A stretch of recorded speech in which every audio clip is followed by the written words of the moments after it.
Saudari-saudaraku terkasih dalam Tuhan Yesus Kristus, selamat pagi dan berkah dalam.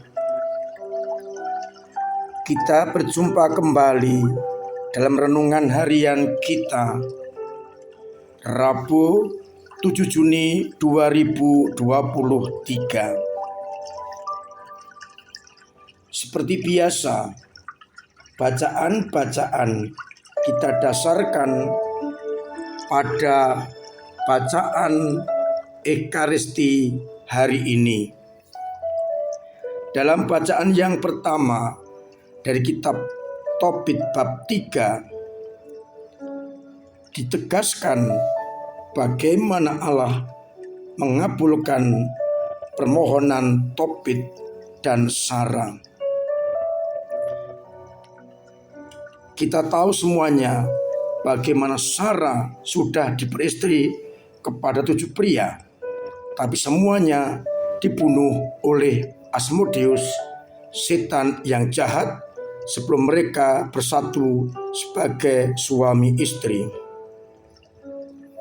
Namun dengan kesadaran pengakuan dosa dan permohonan kepada Allah, maka Allah akhirnya mengutus Rafael untuk menyembuhkan kedua-duanya dari bintik-bintik putih dari mata Tobit, dan kemudian dilepaskan dari Asmodeus, setan yang jahat. Tobia akhirnya memperistri Sarah. Sedangkan pada bacaan Injil, pembicaraan Yesus dengan beberapa orang Saduki yang tidak mau mengaku kebangkitan, berbicara soal seorang perempuan yang mempunyai suami dan tidak meninggalkan anak, sampai 7 saudara itu mati semua tanpa meninggalkan anak, dan akhirnya perempuan itu mati. Yesus cobai apa yang terjadi dengan perempuan itu di surga nanti. Siapa yang menjadi istri dari mereka? Karena dianggap pada waktu di dunia semuanya beristrikan dia. Dan menegaskan Allah kita adalah Allah Abraham, Allah Ishak, dan Allah Yakub. Allah bukanlah Allah orang mati, melainkan Allah orang hidup. Saudari-saudaraku terkasih dalam Kristus, dalam masyarakat waktu itu ada 3 kelompok besar. Kelompok Farisi, Saduki, dan Eseni.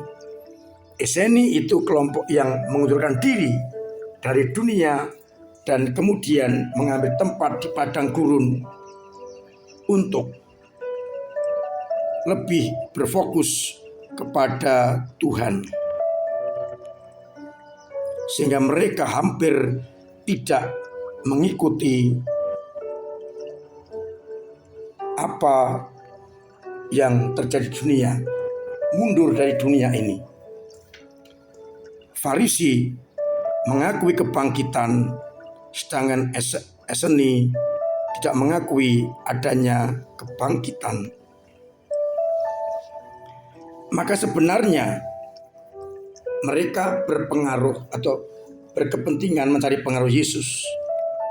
Apakah nanti Yesus mendukung ajaran mereka dengan menanyakan bagaimana orang yang mati tanpa meninggalkan anak dan semuanya beristrikan yang sama. Pada kebangkitan, siapa yang akan menjadi istrinya atau suaminya? Yesus menegaskan soal paham orang-orang Saduki. hanya melihat hidup di dalam hidup ini saja, lupa bahwa ada kebangkitan yang sudah dikatakan oleh Yesus dan juga oleh pengakuan Bapa bangsa.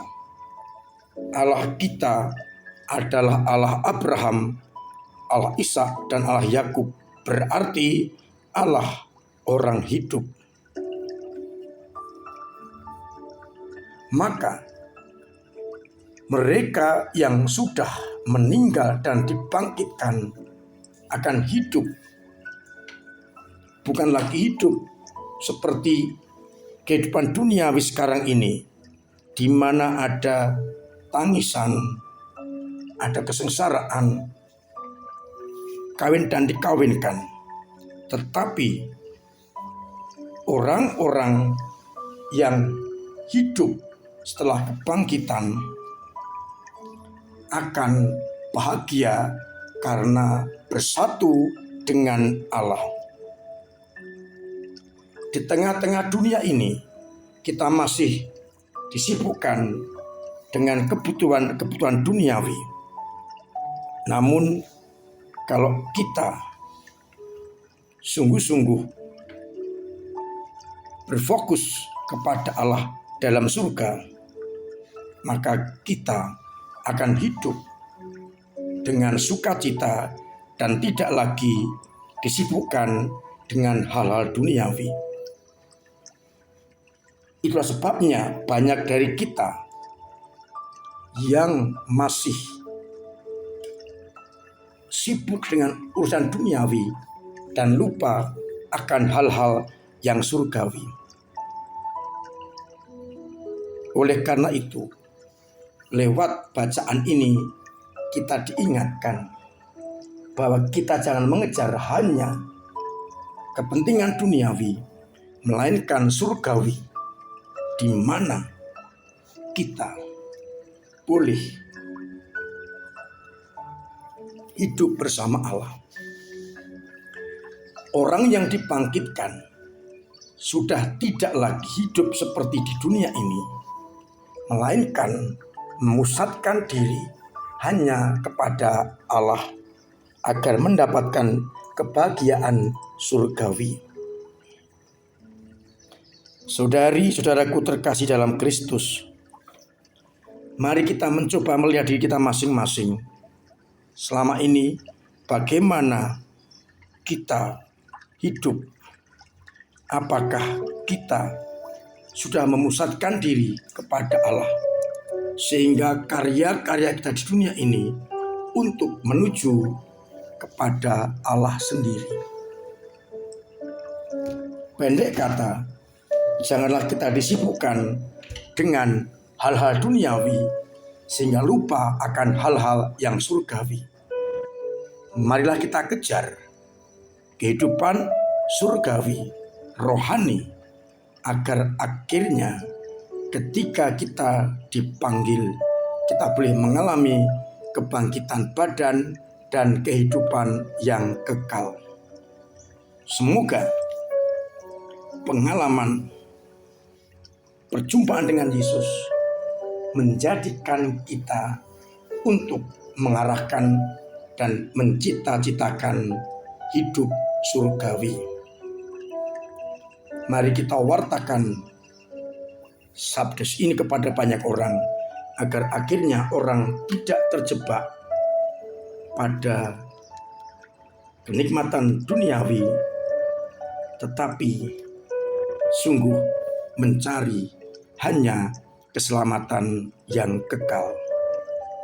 Tuhan memberkati kita sekalian. Amin.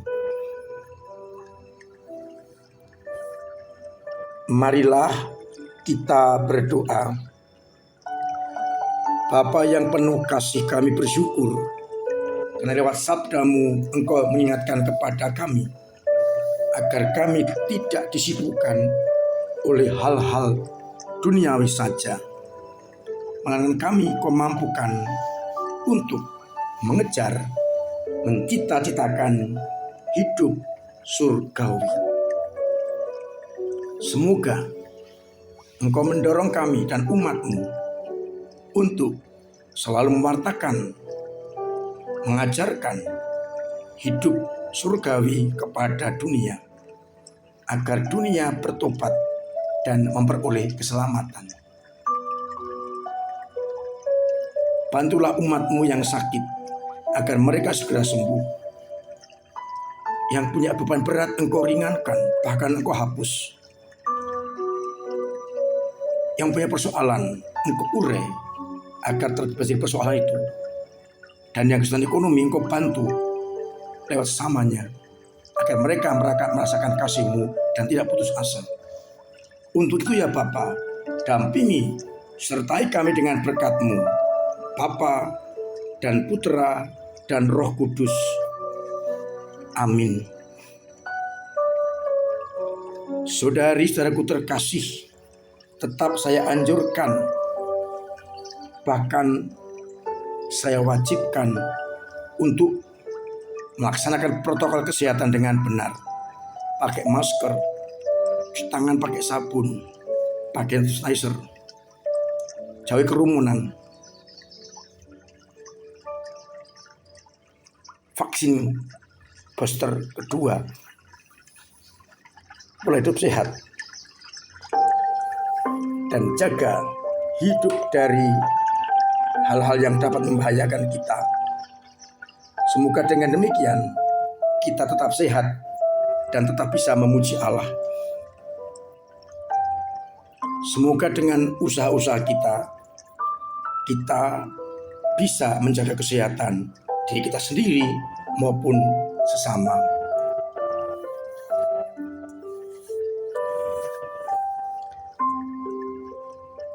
Saya masih bersyukur atas banyak orang yang peduli kepada gereja dengan caranya masing-masing. Dengan doa, tenaga, dan dana, sehingga gereja tetap bisa melaksanakan tugas perutusannya. Masih kita tunggu, kita dorong umat untuk ambil bagian dalam pengisian gedung serbaguna kita. Mudah-mudahan segera terisi dan bisa kita pakai untuk pastoral kita.